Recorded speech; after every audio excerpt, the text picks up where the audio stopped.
Hello, everyone. Good evening. My name is Livia Meneghin.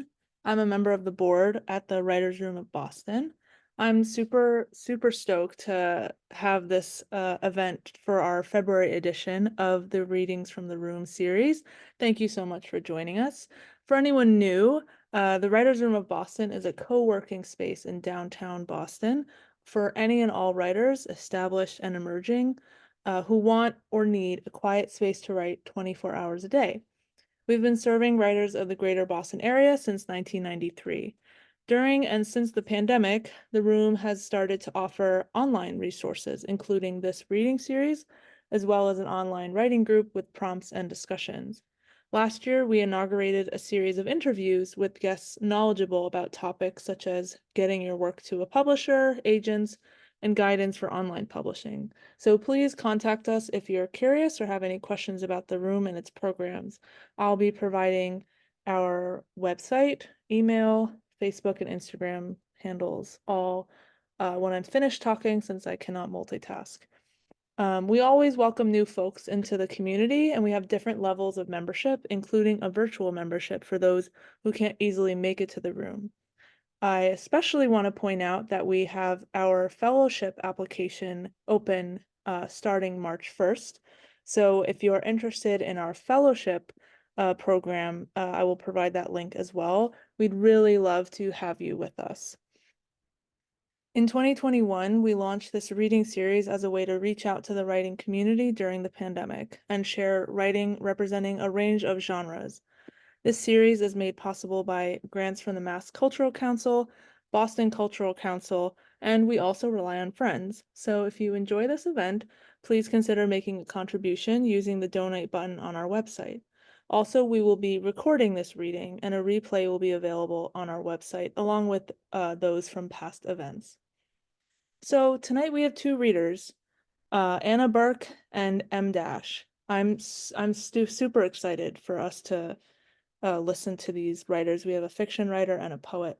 So as we go along this evening, feel free to use that question and answer feature in the box at the bottom of your screen, where you can type in your questions, and we'll have some time for discussion at the end, but also feel free to just react and respond as the readers share their wonderful words. So first, I'd like to welcome Anna Burke. I'll just get us a sense of her accomplishments. Uh, I'm so impressed by both of these writers. I'm just so excited. Anna Burke lives in Massachusetts with her wife, dogs, and too many houseplants. She is the award-winning author of Compass Rose, Thorn, Nottingham, In the Roses of Pieria, and the Seal Cove romance series. She received her MFA from Emerson College, where she now teaches in their popular fiction MFA program. You can follow her on most social media platforms at Anna Burke Author. So Anna, take it away. All right, that was a wonderful introduction. Thank you so much. First of all, I apologize for the bright overhead light behind me. I'm hoping it functions a little bit more as a halo and less like an eyesore. So I'll be reading from my more recent release, which is In the Roses of Pieria, which you should never choose a title you struggle to pronounce. I'm going to read the back cover copy just as an overview. When Clara Eden is offered a job as an archivist, working for eccentric estate owner Agatha Montague, she thinks her prayers have been answered. Soon, she finds herself sucked into her research world, captivated by a romantic correspondence thousands of years old. But as her feelings for her employer's assistant, Fia, deepen, so does her suspicion that something about Agatha Montague isn't right. Unfortunately for Clara, it is far too late to run by the time her suspicions are confirmed. So this is like a gothic dark academia, and I'm getting over COVID, so my voice is a little bit raspy, so just bear with me. She has an entire book of Sappho, a previously unknown book, not just fragments, of Sappho, in the original Greek. Fia didn't so much as blink in surprise, shutting the door quietly behind her in the wake of my outburst. I could talk about the collection with you, right? I paced back and forth, all the hairs on my arms standing on end. Thea had returned to check on me after several hours, during which time I'd had my mind effectively blown. Of course. I'd have to authenticate the poems. It's clearly a copy of an older work. I'd have to date the parchment too, but the minuscule script and similarities in the calligraphy to other extant works suggest 10th century, which All thanks for the catalog entry, said Thea. That's not, this changes everything we know about Greek poetics. There are some remarkable verses, it's true. You've read them? I was nearly shouting in my excitement. Well, of course. Agatha keeps a second copy on her personal shelves, which you'll no doubt find shortly if you haven't already. You may borrow from them for your own reading, though the books cannot leave the property, and she'd prefer them digitalized before you remove them from the library. Right, but she also has some Greek plays you'll no doubt find interesting. But I tried again, sputtering like a dying engine. Posterity, the scholarship, this could change nothing. Every work in this library belongs to Agatha Montague, and Agatha Montague alone. You do well to remember that. Her trim brown dress with its austere collar made her look like an angry schoolteacher, and I quieted, even though we had to be near the same age, early 30s, and she might have even been a few years younger. A lifetime of brown nosing the academic establishment, however, had left its mark on my psyche. The need to please temporarily surpassed my shock. I do understand, it's just a lot to take in. She gave me a look I couldn't interpret. Pity, maybe. Yes, I forgot to tell you that you're free to help yourself to the kitchenette. It will be stocked with whatever you need. Make me a list. Miss Montague wants you to be productive, and she understands that scholars. Here she paused, as if swallowing her own judgment regarding scholars as a group, can forget to take care of themselves. The gesture unsettled me with its thoughtfulness. I felt seen, exposed almost, as if Agatha herself had just patted me on the shoulder. I swallowed further protests about Sappho. Thank you. Fia nodded, searching my face once as if she wanted to say more, then exited without another word. I took as many deep breaths as my lungs could handle. What else lay undiscovered in this library? Sunlight shifted across the room as I strolled the shelves and carefully opened drawers. Fia hadn't lied about the Greek plays. As I pulled books at random, I discovered copies of ancient commentaries on classical texts, some of which I'd heard of or read, and some that were entirely new to me. Tragedies and satires were bound together almost haphazardly in some places. In one drawer, I discovered an illuminated manuscript with a scribbled catalog card, dating it roughly 12th century from a nunnery I hadn't realized produced illuminated manuscripts. When I opened it, I discovered not, as I'd originally thought, a traditional book of hours, but a collection of psalms interspersed with erotic drawings, many of which featured nuns performing a different kind of devotional act. The occasional demon surfaced, which was traditional in medieval eroticism, but there was a tenderness in some of the scenes that exhibited real artistry, despite the prevailing tendency to represent human anatomy in the general shape and color of a parsnip. Other drawers contained incredibly preserved papyri. Still more revealed small carved figurines and textiles and knives. I recognized a Celtic fertility figurine, but not a misshapen bronze figure weathered past recognition by age. One drawer held a jeweled cat skull. I shut it gently, not loving the way the emerald set in the eye socket seemed to watch me. The next cabinet I opened was the one Fia had waved at first, Nectopolis. Pottery lined the top shelves, along with fragments of what had once been a mosaic. Reddish-brown mosaic tiles depicted part of a flower, but the rest of the scene was missing. I pulled a drawer open at random to find a collection of papyri pressed between preservation-quality sleeves. Adrenaline tasted metallic on my tongue. So little writing had survived the collapse of the kingdom, and here were sheaves of it. I'd start my cataloging here. Pulling the light table out of its closet, I prepared the surface and gently laid the first fragment on the glass. The alphabet was Greek. The words were not. I snapped a photo of the fragment with the camera and then selected one of the magnifying glasses. Agatha had clearly called in a professional conservationist at some point, for the document was as pristine as it was possible to be. It must have come from a tomb in some arid location, kept out of the light and away from moisture. Slowly, mouthing the syllables with reverence, I read. From the tech to her dearest and sharpest of knives. You burn me. Or rather, I think you long to, for it is twice now that my words have found you. They have found you. If you thought to fool me with your silence, you're not the adversary I know you to be. What did you do with that letter? That curl of papyrus? Did you burn it in effigy? I felt the shift when I entered your awareness. A silence past sound, a stillness beyond death. The immensity of you is what intrigues me most. My own influence is vast, but this is as it should be. Yours is vaster, which is not. If I am wrong, tell me. You know where to send your reply. You've known, I think, for quite some time. The tech. I read it again, wondering if I'd misunderstood. The word burn in Greek figuratively meant love, but this meaning hadn't been established in Nectarian. I needed more context and time to sit with the possible variations. Still, the pure thrill of reading words that had been written 1,000 years before erased all else. It could have been a grocery list for all I cared. The next complete document looked like a response to the sender of the first. My hand shook on the camera. I took a steadying breath. Natek, if I wished you to burn, you would be ash. Is this how you begin all your wars? Gata. I stared at the words I transcribed. It was a letter, to be sure, but what did it mean? Could this be Nectopolis' equivalent to Queen Atassa of Persia, who had written the first preserved letter known to scholarship?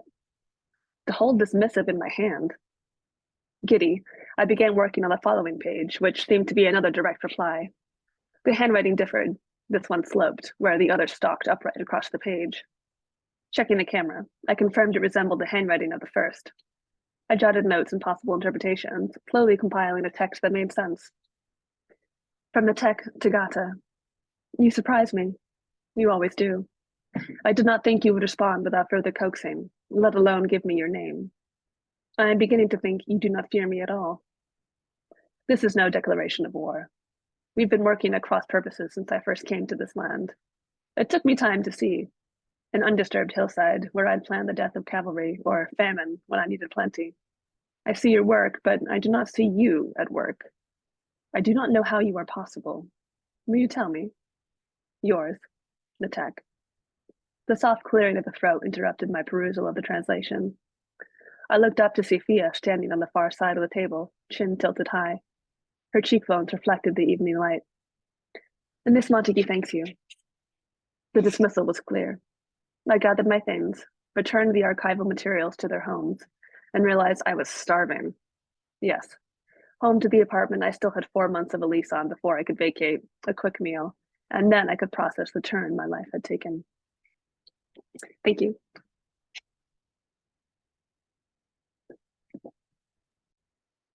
Thanks, Anna. Awesome. Our next reader is Emdash. So I'll welcome M forward. Emdash is a writer, open mic host, and daughter of Chinese immigrants. Her poems live in Sine Theta, Underblong, Kissing Dynamite, and more. For full publication history, visit m-says.com. At Pitzer College, she majored in Asian American Studies. Their MFA in creative writing is from Rutgers, Newark. When not writing, she admires drag queens or leers at her landlord. And I'll put all of these links in the chat for everyone. So, take it away. Thank you. Okay, I wanted to start with a visual poem. Hang on. I like that we troubleshot this and I'm like still kind of goofing here. Okay, let's try this.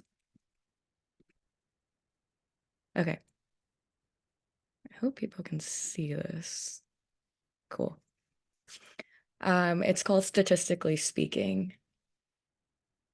I'm not sure when it began, this trend of closing our eyes and turning humans into statistics, ignoring the pulse behind disco ball attention spans, translucent tangerine pill bottles, swipe right. I'm a Libra sun, lamictal moon, Wellbutrin rising, daughter of a Beijing pediatrician and Tianjin neurologist. Wi-Fi password, fetus ADHD. I'm not a number, but that's easier to stomach than seeing 600 milligrams of Seroquel dazed, laden me in an oversized hospital gown. When I was in elementary school, I'd cannonball into my parents' pool for fun and to hide my body. Now it goes unused. Once, my brother and I swam beneath the Korean Nickelodeon orange kayak, one of Baba's Costco impulse buys. It fills 3/4 of the pool. We'd see who could hold their breath the longest. Oftentimes, it's easier to see myself as a percentage than flesh. Instead of picking my fingernails, I peel my lips and liver instead. And maybe that's it, that I'd rather see myself as a number than a body, that I'd rather be something you could punch into a TI-69 rather than something with pulp that bleeds and bleeds and bleeds. 9/29/1997. Mama gives birth to her only daughter. I'm a breached egg tart, model minority flop. I still know the full name of my middle school bullies. They said I laughed too loud. 08, 1977. Baba and Mama are medical students at Baylor. Waco, Texas fails to eat them. They've told me they were so broke and dumpling wrappers required a 45-minute drive. In Hallways of Disappointment, I wonder if my parents hope for a hetero, coy, violin-playing doctor daughter, not one who is partial to Kiva edibles and holds an MFA in creative writing, a BA in Asian American studies. But they got me, then they couldn't get me. And I'm grateful for my chosen family, who tell me not to be so hard on myself. Their faces give away their worry. What are you going to do with that? No, I don't have a plan yet. Biadantian, said hospitalized crisis line dialing she who is becoming more okay with her limbs, limes, and bows. Who knows? Some days I'm a body, some days I'm a percentile. Days of some, I'm only a perfect of my body, skin a cheese pull from suburban cookie cutter houses.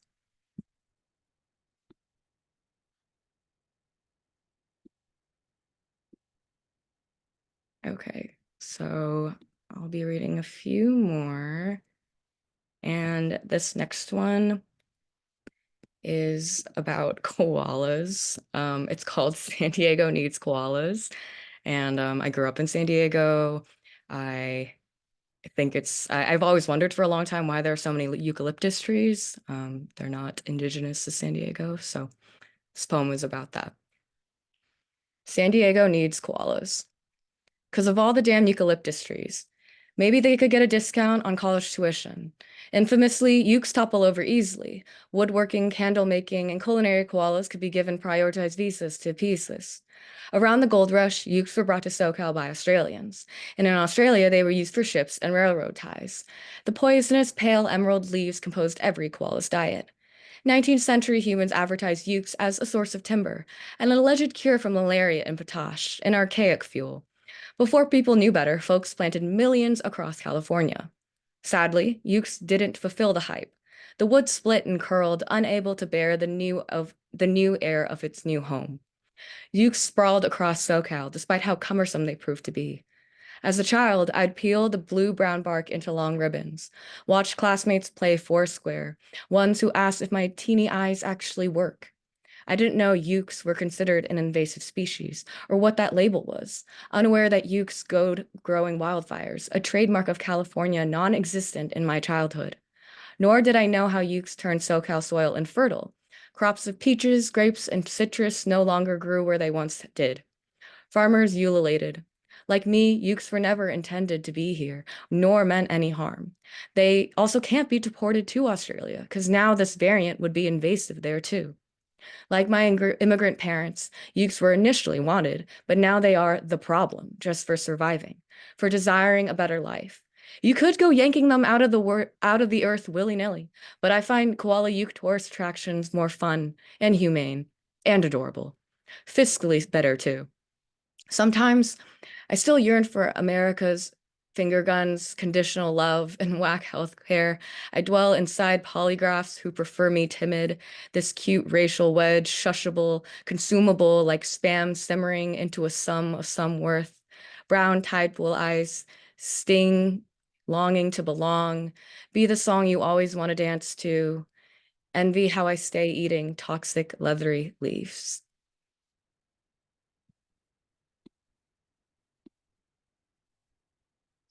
Okay.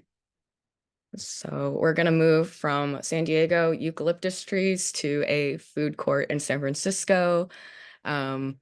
Odes are usually written to, things that we love or obsessions. So this one's to two of my best friends, Nikki and Linda. So it's called Ode to Nikki and Linda. We three breech babies, now adults, can't stop laughing. Our carbonated chortles transform our cheeks into dragon fruits, sitting around a silver round table in San Francisco, wheezing, warbling, condensation eyes lined with serotonin. We bask in the sense of belonging together. It's been 3 years since we Asian oxalotls shared a physical space, our joy mismingling with one another.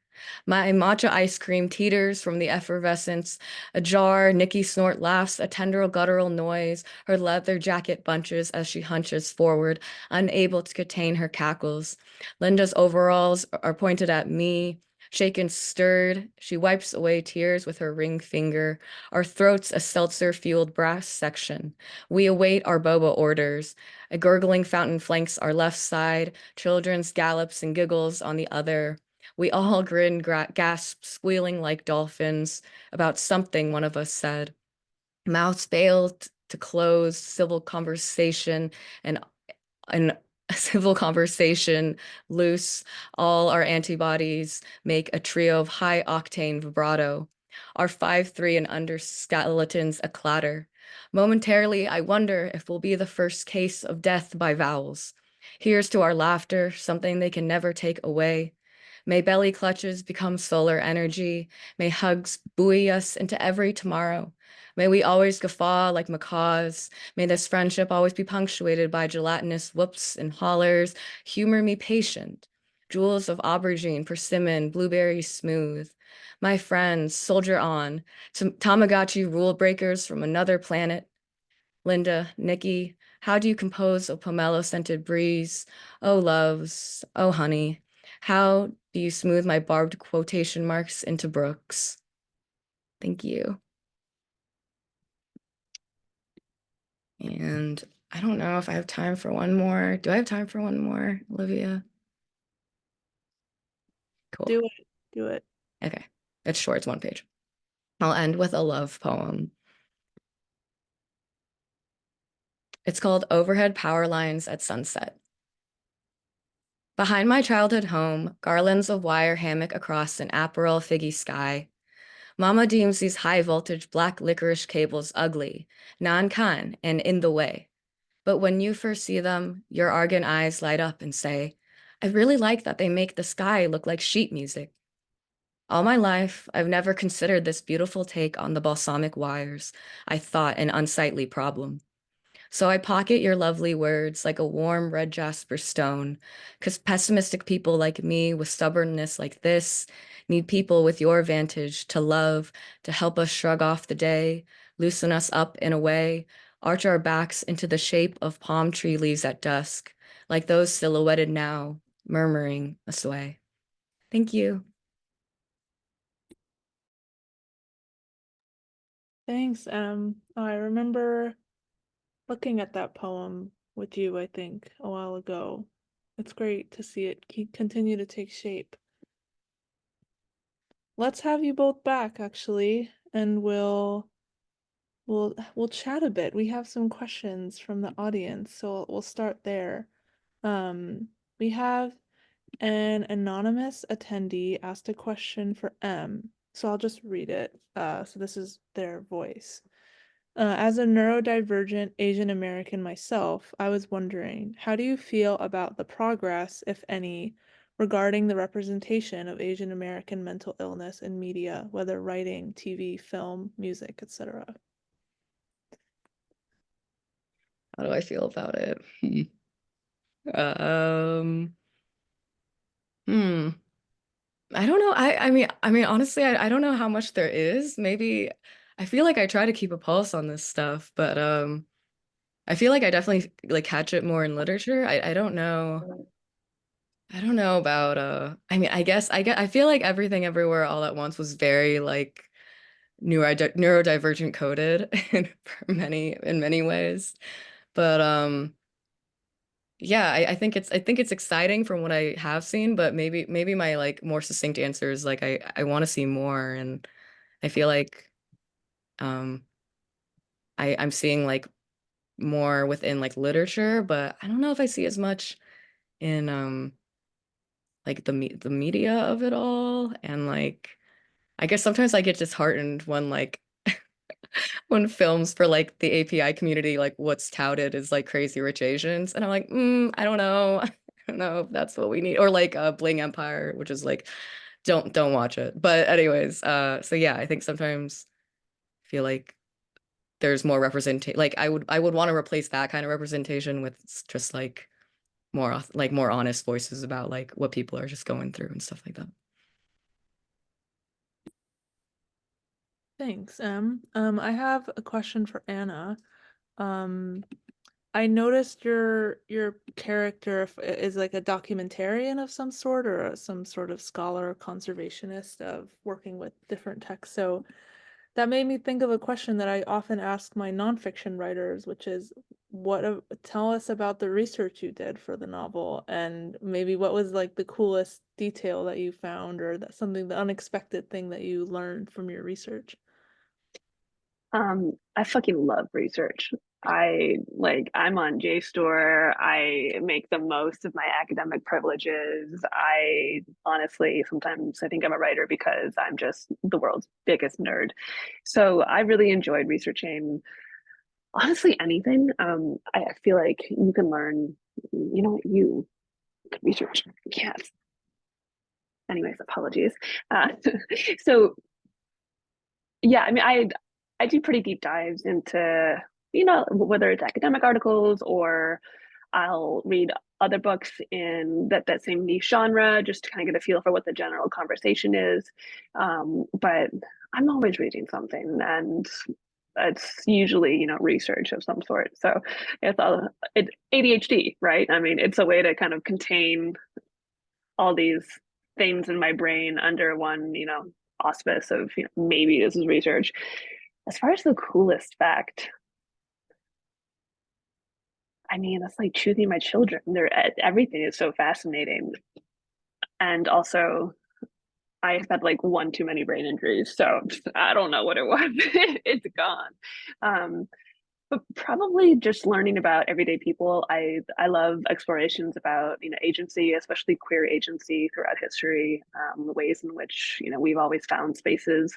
So anything pertaining to that, I find pretty interesting. Thanks. What about you? And as a poet, have you researched and gone down a rabbit hole and then found something that was just really unexpected, or whether it got in the poem or not?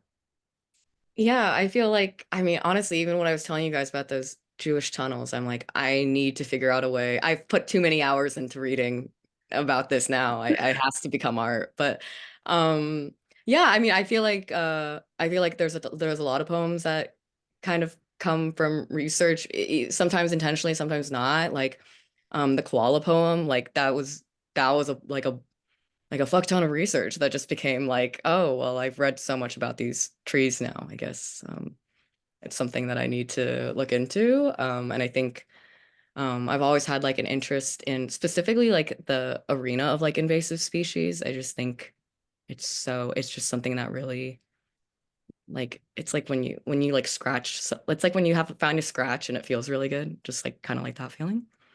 Um, but yeah, I think especially like the more and like on the other side, like that's a little less random and more in tandem with just like my identity. Like whenever I'm looking up stuff about like bipolar disorder, I feel like it's just always like rabbit holes on rabbit holes of like what's going on and like even within the last 50 years, like research and language around how we talk about bipolar disorder has like changed so dramatically from like the bell jar to now even, and that's so, that's really recent. So yeah, I would feel like research plays a role in my poetry too. Great, yeah. Last question that starting to become a trend. I like to ask my writers, who are you reading, or what reading recommendations do you have for us?